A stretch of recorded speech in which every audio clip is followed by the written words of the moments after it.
आज हम लोग एक नए टॉपिक की शुरुआत करने जा रहे हैं। इस टॉपिक का नाम है रेडियो एक्टिव, जिसको हम लोग रेडियो सक्रिय कहते हैं। इस टॉपिक को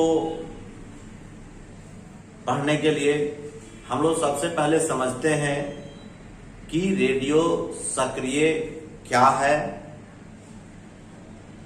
उसके बाद इसके अंतर्गत हम लोग रेडियो सक्रिय तत्व के नाभिक स्वतः विखंडित होते हैं,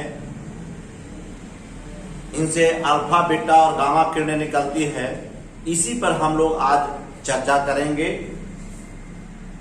तो रेडियो सक्रियता वैसे तत्व जिसके नाभिक स्वतः विखंडित होकर अल्फा बीटा गामा किरणें निकलती है, उसे रेडियो सक्रिय तत्व कहते हैं तथा ऐसी घटना को रेडियो सक्रियता कहते हैं।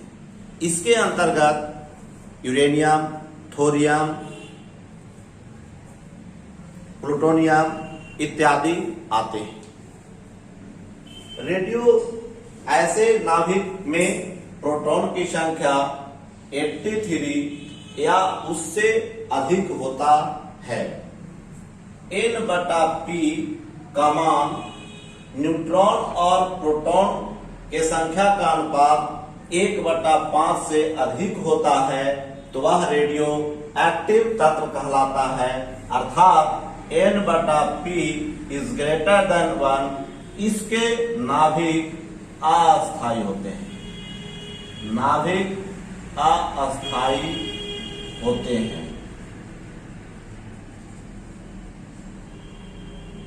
रेडियो सक्रियता की खोज फ्रेंच वैज्ञानिक Henri Becquerel, P Curie, M Curie ने किया।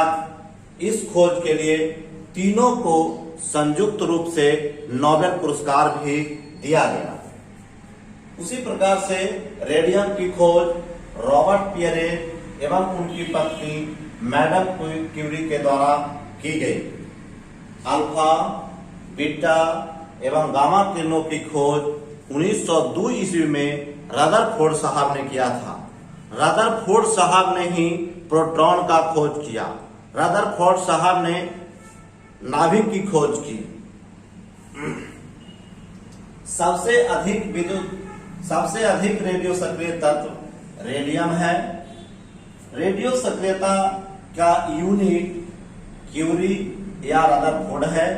1 क्यूरी बराबर 3.6 गुना 10⁻10 विखंडन प्रति सेकंड है। रेडियो सक्रियता के मापने वाले यंत्र को गीगर मूलर काउंटर कहते हैं, जिसे GMC के नाम से जानते हैं। आप बीटा और गामा के गुण पढ़ेंगे।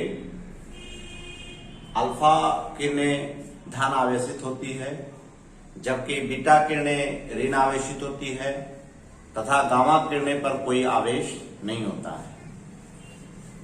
दूसरा आपका है कि अल्फा किरण को डिनोटेड कैसे करते हैं, तो 2He4। उसके बाद बीटा किरणें को 1E0 और गामा किरणों को हम लोग फोटोन कहते हैं। ये 2He4 कहने का मतलब है कि किसी भी तत्व से अल्फा कण के निकल जाने से परमाणु संख्या में 2 की कमी तथा द्रव्यमान संख्या में 4 कमी हो जाती है। उसी तरह से 1E0 कहने का मतलब हुआ कि किसी भी तत्व से बीटा कण के निकल जाने से परमाणु संख्या में 1 की बढ़ोतरी तथा द्रव्यमान संख्या में कोई परिवर्तन नहीं होता। उसी प्रकार से गामा किरणें फोटॉन की बनी होती है। वेग पर आते हैं हम लोग, तो हम लोग जानते हैं कि प्रकाश का वेग 3 गुना 10⁸ मीटर प्रति सेकंड होता है। लेकिन अल्फा किरण का वेग प्रकाश के वेग का 1/10वां भाग होता है, जबकि बीटा किरणों का वेग प्रकाश के वेग का 9/10वां भाग होता है तथा गामा किरणों का वेग प्रकाश के वेग के बराबर होता है। इसलिए यह किरणें विद्युत चुंबकीय तरंग होती है, जिसकी प्रकृति अनुप्रस्थ की होती है। अल्फा, बीटा और गामा में केवल गामा किरणें ही विद्युत चुंबकीय तरंग है। क्यों? क्योंकि इसका वेग प्रकाश के वेग के बराबर होती है, इसलिए गामा किरणों को विद्युत चुंबकीय तरंग कहते हैं। नेक्स्ट, वेधन क्षमता। अल्फा किरण का वेधन क्षमता सबसे कम, गामा बीटा किरणों का अल्फा कण से अधिक और सबसे अधिक वेधन क्षमता गामा किरणों की होती है। आयनन क्षमता अल्फा किरण का सबसे अधिक होता है, गामा से अधिक होता है, जबकि गामा किरणें का आयनन क्षमता सबसे कम होती है। उसी प्रकार से ये तीनों किरणें, अल्फा, बीटा और गामा किरणें, ये तीनों किरणें फोटोग्राफिक प्लेट को प्रभावित करती है। अब इसके बाद जो है हम लोग चर्चा करेंगे, अभी हम लोग पढ़ेंगे ग्रुप डिस्प्लेसमेंट लॉ। कहने का मतलब कि किसी भी तत्व से अगर अल्फा कण निकल जाए तो परमाणु संख्या और द्रव्यमान संख्या में घटोत्तरी होती है, जिसके कारण उसके वर्ग का स्थान चेंज हो जाता है, द्रव्यमान में भी चेंज हो जाता है। इसलिए इस लॉ को ग्रुप डिस्प्लेसमेंट लॉ कहते हैं, जिसका खोज सोडी और फंजाई ने किया था। रेडियो सक्रिय तत्वों से अल्फा किरणें निकल जाती है तो उनके परमाणु संख्या में 2 की कमी होती है तथा द्रव्यमान संख्या में 4 की कमी होती है। इसलिए अल्फा कण को हम लोग 2He4 से डिनोटेट करते हैं। देखते हैं, जैसे 88 रेडियम से एक अल्फा किरणें निकल जाने के बाद परमाणु संख्या में 2 की कमी 86 और उनके द्रव्यमान संख्या में 4 की कमी 226 में से 4 घटा दे 222। उसी प्रकार से दूसरा एग्जांपल हम लोग देखते हैं कि परमाणु 92U238 से एक अल्फा कण निकलती है तो परमाणु संख्या में 2 की कमी तथा द्रव्यमान संख्या में 4 की कमी। तो इस प्रकार से ये हमारा हुआ अल्फा किरण के निकलने से। उसी प्रकार से बीटा किरणें के निकलने से परमाणु संख्या में 1 की बढ़ोतरी तथा द्रव्यमान संख्या में कोई परिवर्तन नहीं होती है, इसलिए इसे बीटा परिवर्तन के नाम से भी जानते हैं। जैसे 90 थोरियम 234 में से एक बीटा कण निकल गया तो 91 परमाणु संख्या सेम हो जाएगा।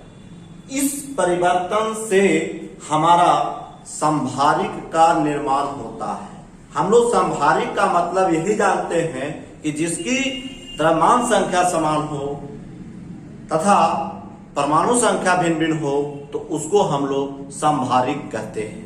ये केवल और केवल बीटा परिवर्तन से ही संभव है। यदि एक बीटा कण के निकलेगा तो एक संभारिक का निर्माण होता है। अब हम लोग रेडियो तत्व का अंतिम जो उत्पाद बनता है, विखंडन होने के बाद जब अंतिम शेष रह जाता है तो वह तत्व आपका सीसा होता है। सबसे बाद में गामा किरणें का उत्सर्जन होता है।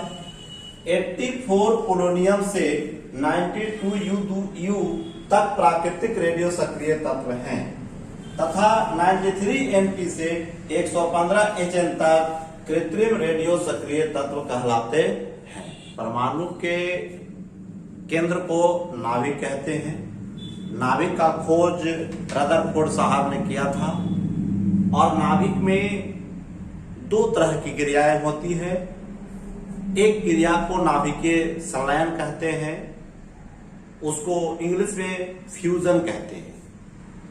दूसरी क्रिया को नाभिकीय विखंडन कहते हैं, जिसको हम लोग फिजन कहते हैं।